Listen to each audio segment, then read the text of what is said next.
Hey everyone, welcome back to the channel. If you're a Roblox fan like me, you've probably run into frustrating errors that keep you from jumping into your favorite games. Today, in 2025, we're diving into how to fix the "you do not have permission to join this experience" error, also known as error code 524. This issue often pops up due to account restrictions, server glitches, or simple settings mishaps, but don't worry. I'll walk you through the fixes step by step so you can get back to gaming in no time. First things first, start by checking your Roblox account settings. Log into your account on the Roblox website, head to the settings menu, and make sure your age restrictions and privacy settings are up to date. Sometimes, games have age gates, and if your profile doesn't match, you'll get this error. If everything looks good there, try verifying that the game you're trying to join is appropriate for your account level. Next, a quick restart can work wonders. Close the Roblox app completely on your device, then reopen it and attempt to join the game again.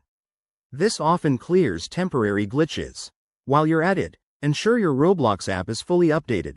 Head to your device's App Store, search for Roblox, and install any available updates.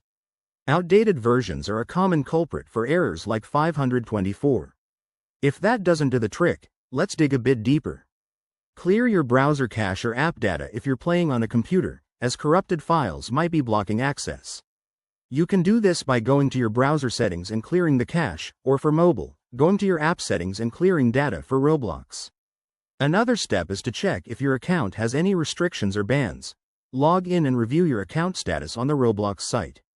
If you're still stuck, it might be a server-side issue. Wait a bit and try again later, or hop over to Roblox's official status page to see if there are any ongoing problems. As a last resort, contact Roblox support through their help center with details about the error. There you have it. Simple steps to banish error code 524 for good. I hope this helps you get back into the action quickly.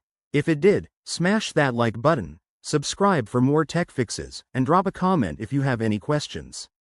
Thanks for watching, and I'll see you in the next video.